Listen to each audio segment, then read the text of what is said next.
Amen. Amen. Que Dieu vous bénisse abondamment.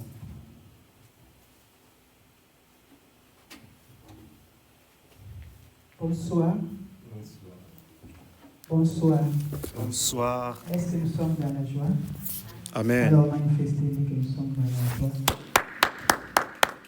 Parce que quand on se retrouve dans la présence du Seigneur, c'est une bonne chose. David disait, je suis dans la joie quand on me dit d'aller dans la maison du Seigneur. Et je vous remercie tous d'être là et je dis particulièrement merci au berger Jonathan Bondebe qui a bien voulu qu'en cette soirée nous puissions nous tenir devant vous pour partager cet enseignement qui a le titre devant nous, comment faire des vrais disciples de Christ.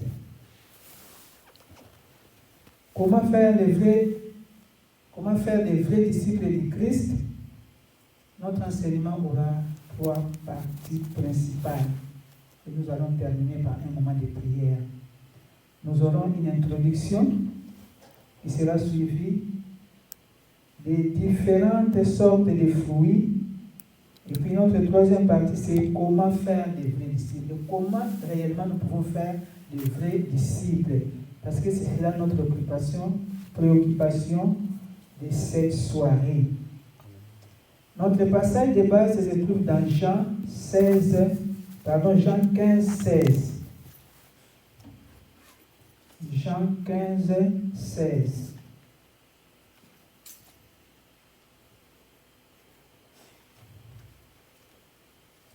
Si vous avez trouvé, nous allons lire au nom de notre Seigneur Jésus-Christ. Jean 15, 16.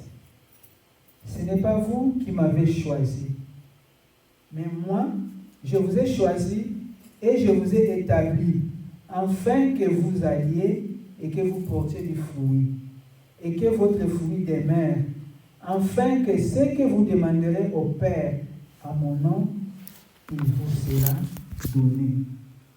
Amen. Hein? Amen. Dans ce passage, on nous parle du fruit.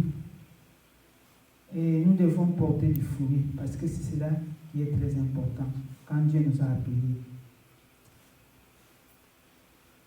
Nous devons comprendre la nécessité de porter du fruit.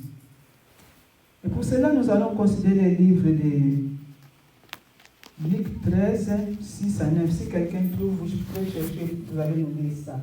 Luc 13, 6 à 9. Pourquoi nous pouvons porter du fruit?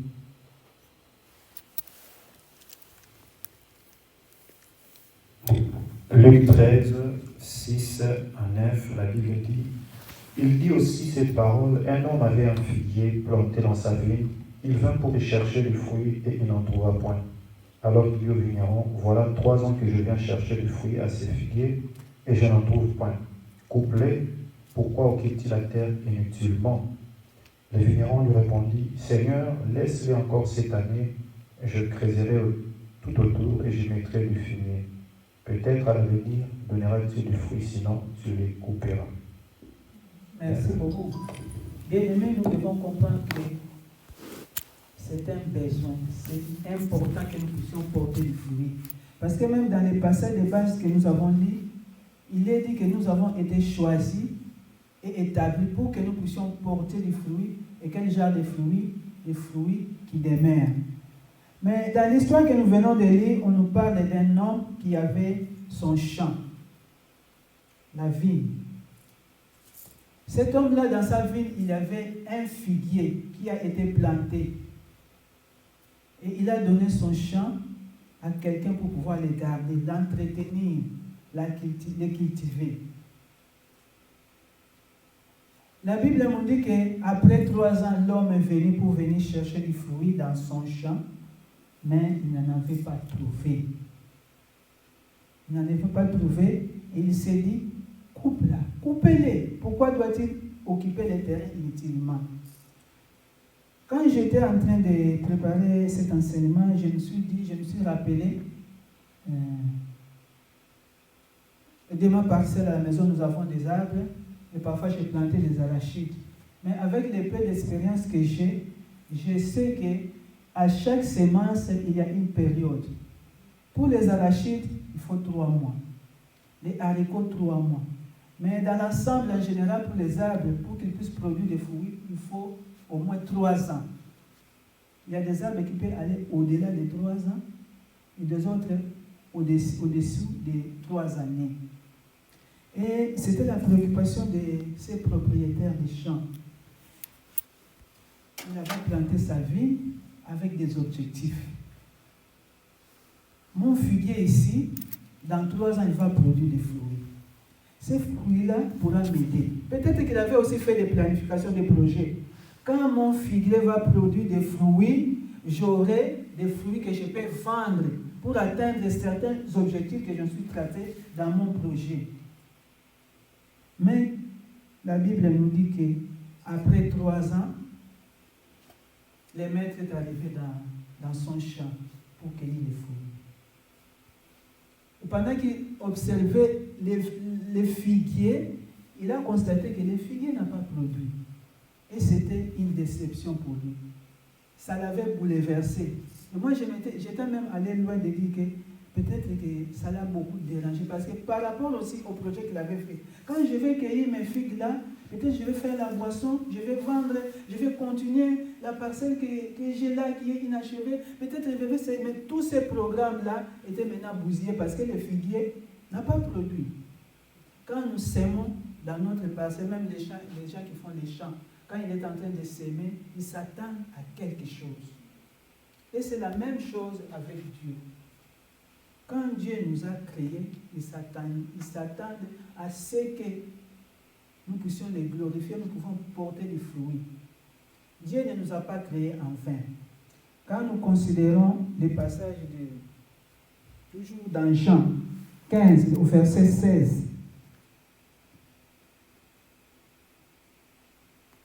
dans Jean 15, au verset 8.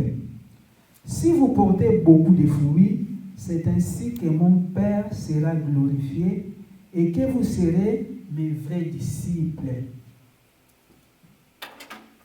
Dieu nous appelle à porter du fruit. Et ce n'est pas le travail des pasteurs seulement, mais c'est le travail de chaque personne. Amen. Dieu nous appelle à porter des fruits. Et on nous dit beaucoup de fruits. Et quand nous sommes en train de porter beaucoup de fruits, la Bible dit que notre Père sera glorifié. Et ça ne s'arrête pas là-bas.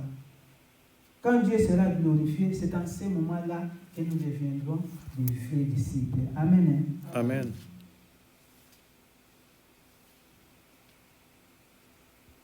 Nous devenons des vrais disciples quand nous sommes en train de produire des fruits.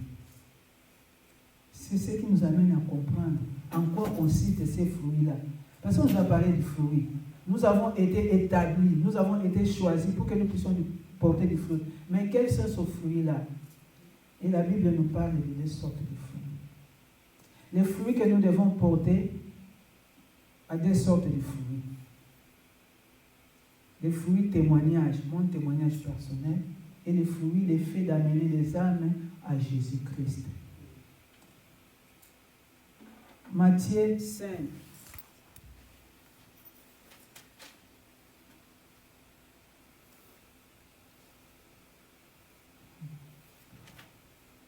Matthieu 5, verset 16 nous dit que votre lumière nuise devant les hommes, afin qu'ils voient vos bonnes œuvres et qu'ils glorifient votre Dieu qui est dans les cieux. C'est par rapport à notre caractère, par rapport au témoignage que nous donnons tout autour de nous. Quelle est l'odeur que nous sommes en train de dégager tout autour de nous? Et notre témoignage personnel, notre caractère évolue dans 3 dimensions.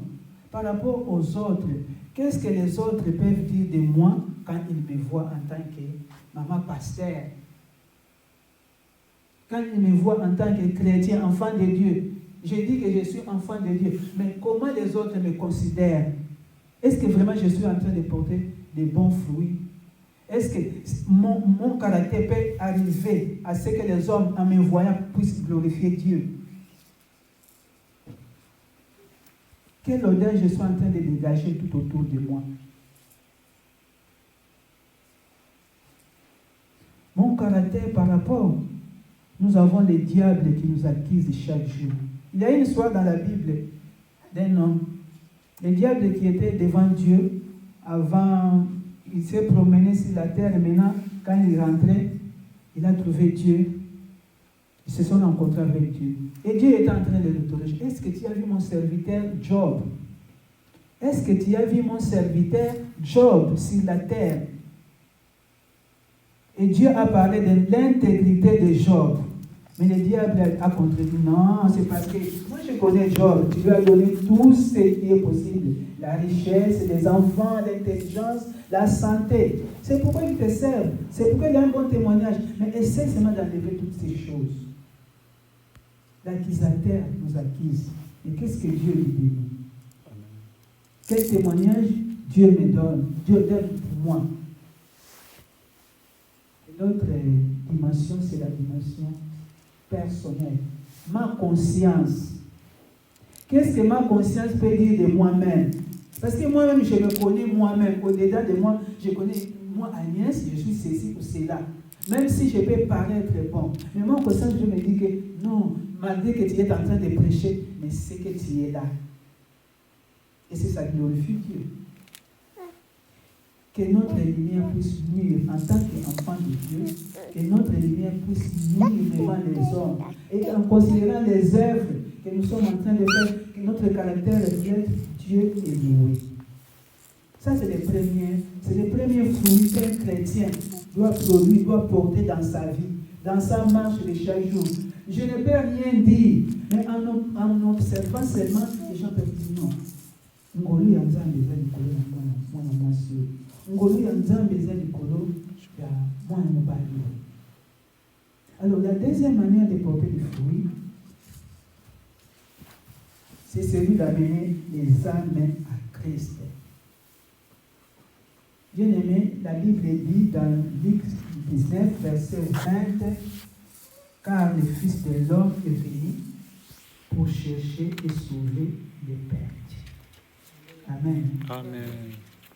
Le Fils de l'homme est venu chercher et sauver ceux qui étaient perdus. Et c'est ce qui a fait même qu'aujourd'hui nous sommes là. Parce que c'est grâce à Jésus-Christ. Et Jésus, dans sa mission sur la terre, avait focalisé toute son attention à cet objectif. Sauver les perdus. Et nous, en tant que disciples de Jésus-Christ, nous devons aussi porter ces fruits-là, c'est-à-dire amener les âmes à Christ, aider les gens à se réconcilier avec Dieu. C'est un fruit que nous devons porter partout où nous sommes. Nous ne devons pas fermer nos bouches, nous devons apporter cette bonne nouvelle aux hommes. Le monde est perdu, même ici en Amérique, il y a les perdus de l'Éternel. Et nous, en tant que disciples de Dieu, nous devons être ceux qui sont en train d'amener, d'aider à accomplir, d'aider à amener les gens à Dieu afin qu'ils puissent se réconcilier. Et cela, c'est le travail de chacun de nous, comme nous l'avons dit. Nous devons porter ces fruits-là, qui consistent à amener les gens à Dieu. Mais porter seulement ces fruits à ce niveau-là, quand on dit nous devons porter les fruits, on a dit nous sommes appelés, nous avons été établis pour porter des fruits. Mais quel genre de fruits nous devons porter? Un fruit qui demeure. C'est pour cela, quand nous sommes en train d'amener les âmes à Dieu, nous ne devons pas seulement nous arrêter là. Nous devons aussi aller les enseigner. C'est comme cela que nous allons produire des fruits qui demeurent. Alléluia. Amen. Et chacun de nous doit être engagé sur cela. C'est seulement quand nous serons en train de porter beaucoup de fruits qui demeurent, notre Dieu sera glorifié. Quand notre Dieu sera glorifié, nous serons ses disciples. C'est ce qu'il nous a été dit au niveau de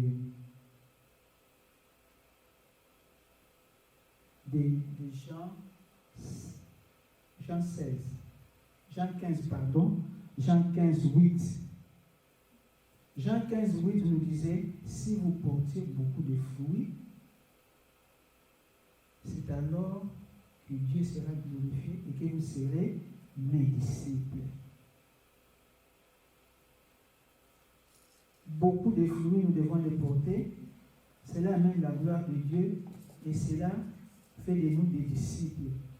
Mais comment nous allons seulement faire des disciples en amenant tout simplement les âmes à Christ? Comment nous allons le faire? En évangélisant seulement, est-ce que nous pouvons porter beaucoup de fruits?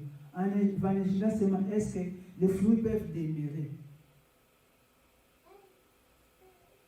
C'est pourquoi Christ, dans Matthieu 28, 18 à 19, nous dit, allez et faites de toutes les nations des disciples. Christ nous appelle à faire de toutes les nations des disciples. Et comment nous allons le faire? Parce que c'est à cela que nous avons été appelés. Je vous ai choisi et je vous ai établi pour que vous puissiez porter des fruits et des fruits qui demeurent.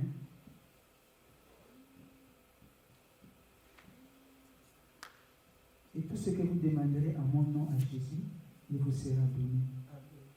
Bien-aimés, notre préoccupation cette soirée, c'est vraiment comment nous pouvons faire des vrais disciples. Comment nous pouvons faire des vrais disciples? Comment nous pouvons effectivement porter des fruits qui demeurent, des fruits qui persistent? Je peux ou ne pas être là, mais parce que j'ai sémé, cette fruit-là a cru. Il y a eu la croissance. Je peux ne pas être là, je rentre, mais si je fais des bons disciples, le travail va demeurer. Comment nous pouvons le faire?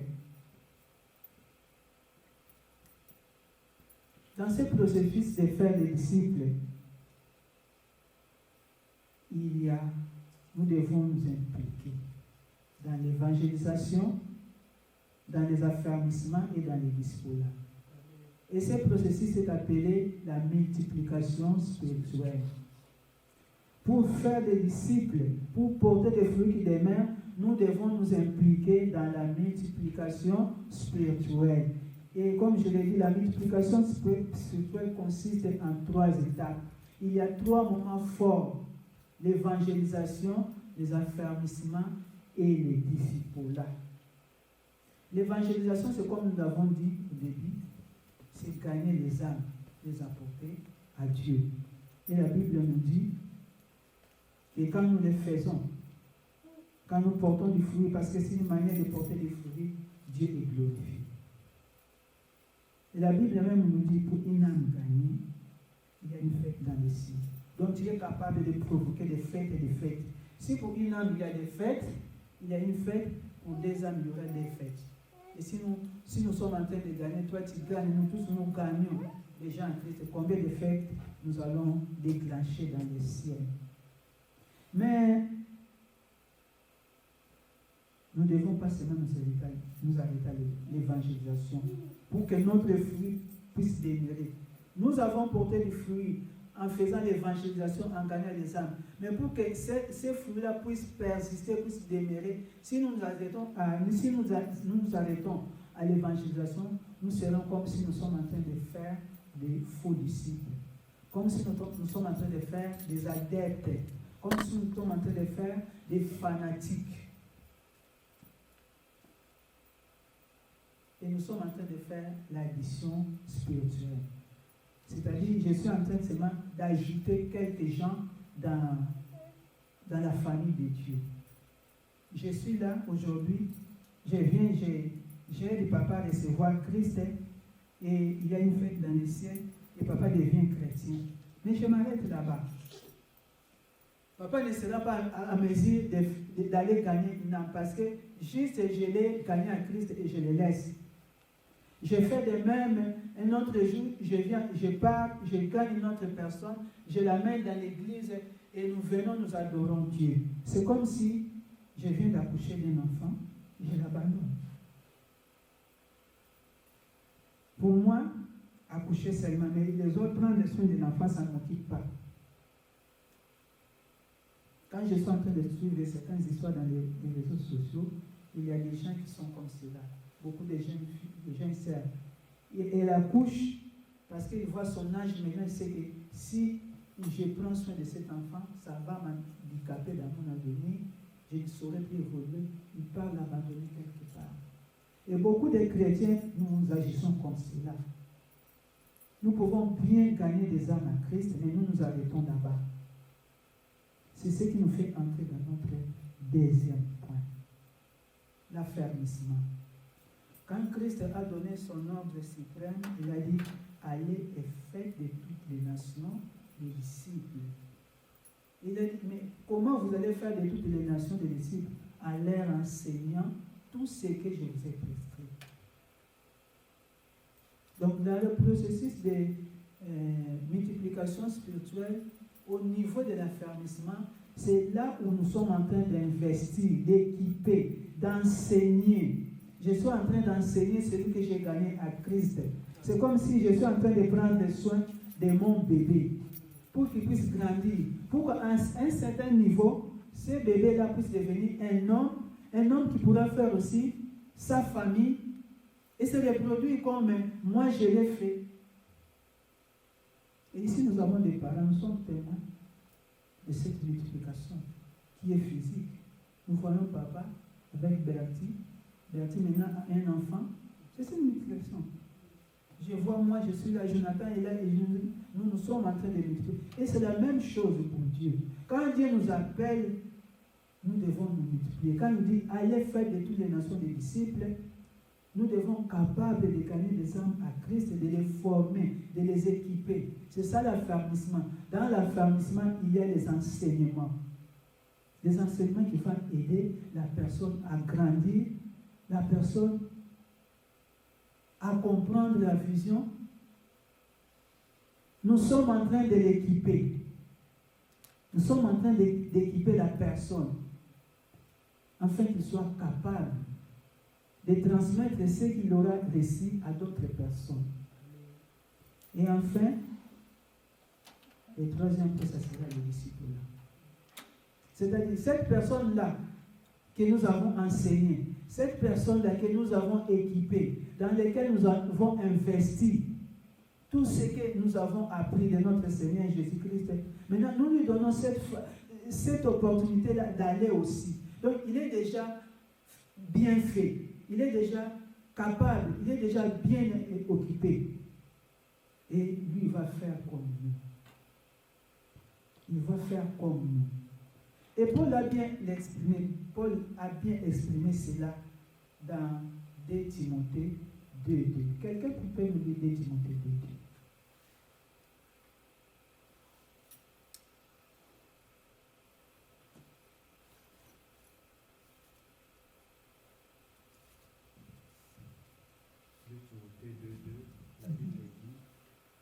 Et ce que tu as entendu de moi en présence de beaucoup de témoins, confie-les à des hommes fidèles qui soient capables de l'enseigner aussi à d'autres.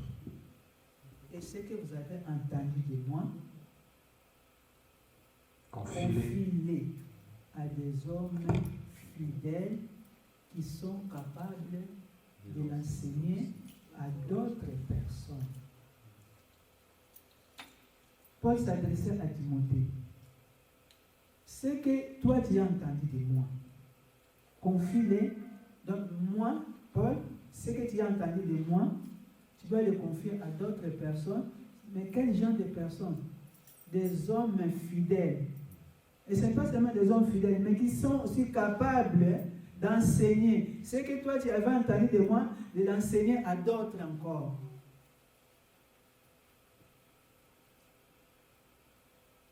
Si nous arrivons à ce niveau-là, nous sommes en train de faire des vrais disciples. Et moi, quand j'étais en train de considérer ces passages de Paul, nous voyons Paul qui est là, la première génération. Paul enseigne Timothée, deuxième génération. Et Timothée ne s'arrête pas là-bas. Timothée enseigne des hommes fidèles, mais qui sont aussi capables de transmettre. Et quand ces hommes-là vont enseigner quoi? D'autres hommes. Et je pense que ces autres hommes aussi doivent être des hommes fidèles, capables aussi. Et cette chaîne-là ne va pas s'arrêter là-bas. Cette chaîne-là ne va pas s'arrêter là-bas. Moi, j'étais encore en train de penser loin. Quand maintenant c'est moi qui parle. Paul qui dit à Timothée, ce que tu as entendu de moi, enseigne-le, confie-le. Donc, quand Paul parle, s'adresse à Timothée, c'est qu'il y a déjà quelqu'un là-bas, l'homme fidèle, et l'autre l'homme fidèle. Maintenant, si chacun de nous devenait aussi des Timothée, c'est que chacun de nous aura une chaîne continuelle. Moi, je suis Timothée, mais j'ai mes hommes capables. Mes hommes capables là aussi, mes hommes fidèles capables aussi. Il doit confier à des hommes capables. Parce que moi, j'ai mes hommes capables. Mais toi aussi, en tant que toi, tu auras aussi tes hommes capables. Parce que quand tu vas confier ce que tu as appris là, tu ne vas pas confier à n'importe qui. Tu auras des hommes capables. Et c'est comme cela, même dans notre passage de base, on a dit que nous devons porter des fruits qui demeurent. Nous voyons que en s'impliquant dans la multiplication spirituelle, nous serons en train de porter des fruits qui vont demeurer. Je peux quitter ici, mais parce que j'avais laissé des hommes fidèles, capables de transmettre, le travail va rester, le travail va demeurer. Et c'est comme cela que le monde sera atteint.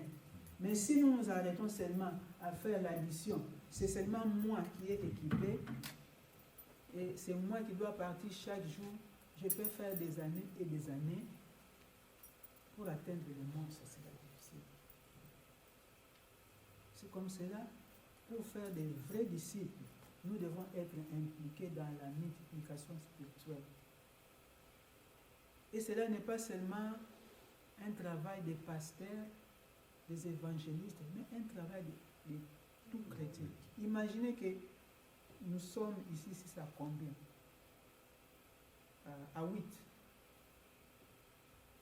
Chacun de nous prend cet engagement de s'impliquer dans la multiplication spirituelle, tel que nous l'avons appris. Tout ce que tu as, tu es en train d'investir dans un homme fidèle et capable. Tu en as atteint 2. Tu leur enseignes ce que toi tu as appris pour qu'ils soient aussi des disciples. Ces 2-là, quand ils vont partir, donc, ça va se subdiviser comme ça. Ça a commencé par une personne qui a transmis un autre. Il a contacté 2 personnes. Ces 2 personnes, quand ils vont partir, entre-temps, toi, tu ne croises pas aussi les bras. Toi, tu es en train de continuer cette chaîne-là, de ton côté.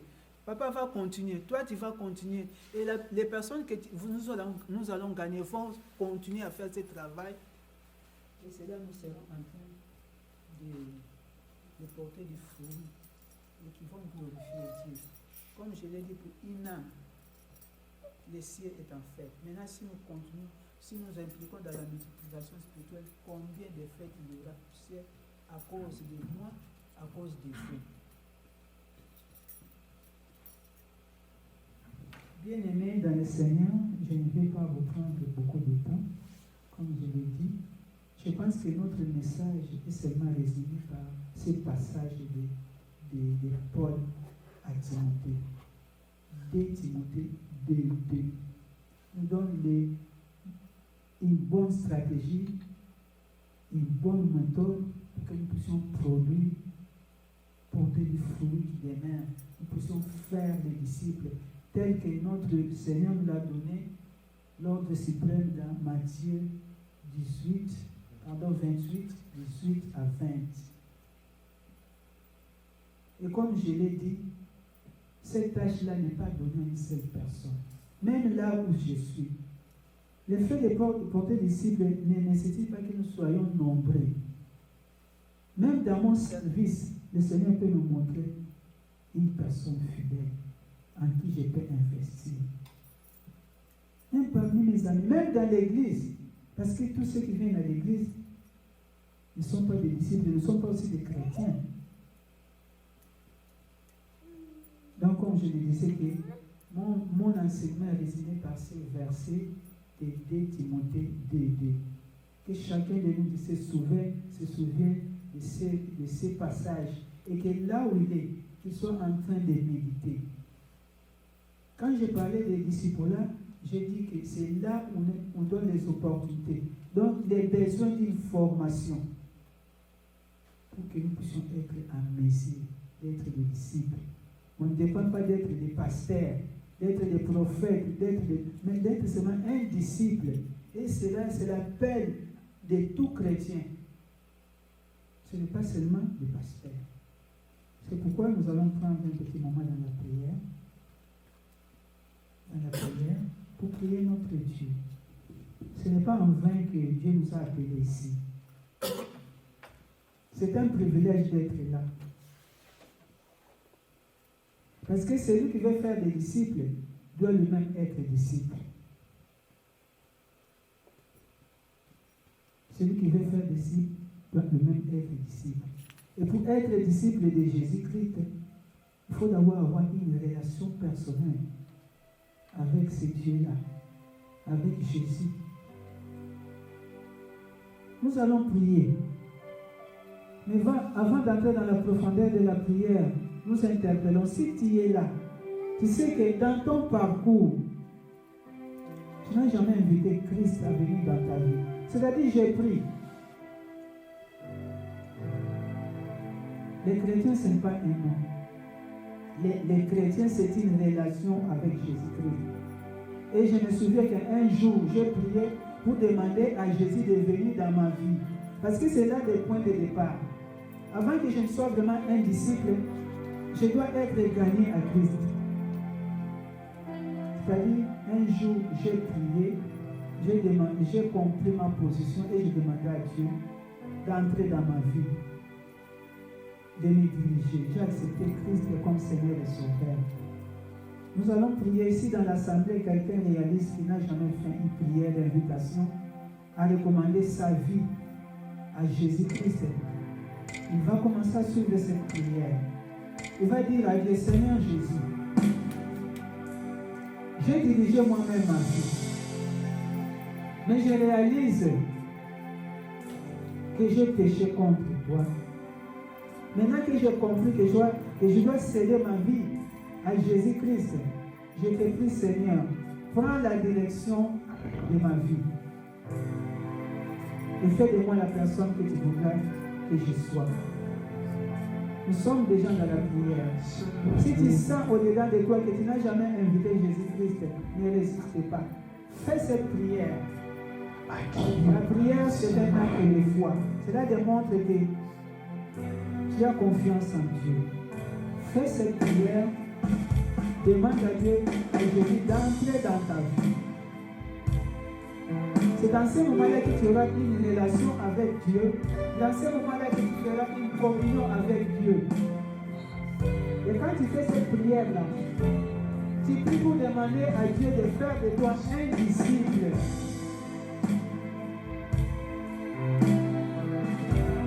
C'est en étant toi-même disciple que tu pourras aussi faire des disciples.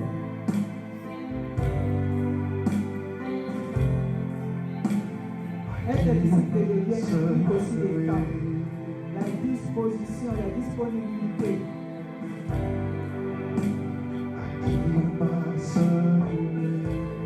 Demande à Dieu de te rendre disponible. Et Dieu te rend disponible. Et Dieu t'apprête, que Dieu te rend disponible à suivre des enseignements. Il faut te forger et façonner à devenir un disciple de Dieu.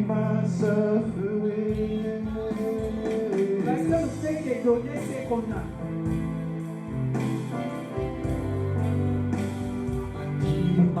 En tant que disciple, si toi-même tu n'as rien, tu dois rien donner. On peut te donner ce qu'on a. Un disciple suit les pas de son maître. Notre maître, c'est Jésus-Christ. Lui-même, quand il est venu chercher sauver les gens. Et nous devons nous engager dans ce processus. Et il ne s'est pas arrêté à sauver seulement, mais il a formé. C'est comme cela qu'il a formé.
par Dieu.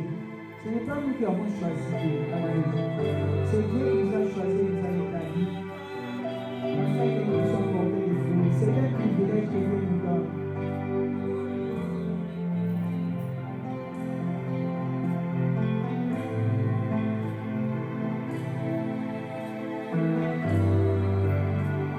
Nous demandons au pasteur et Soso la décider pour prier.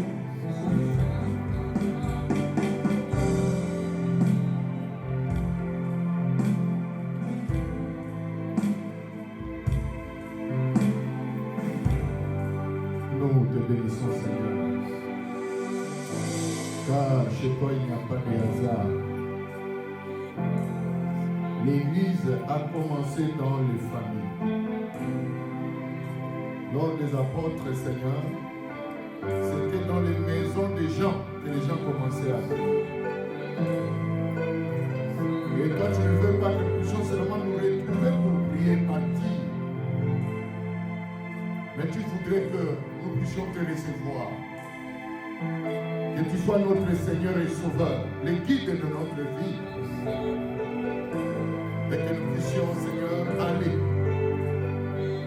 parler, partager autour de nous, dans notre voisinage, dans notre lieu de travail, partout nous pouvons se retrouver, Seigneur, dans la vie sociale. Que nous puissions mobiliser les hommes et les femmes à venir vers toi. Et que nous ne puissions pas les abandonner. Que nous puissions, Seigneur, les affermir. Et pour affermir une personne, moi j'ai besoin moi-même d'être aussi affermi.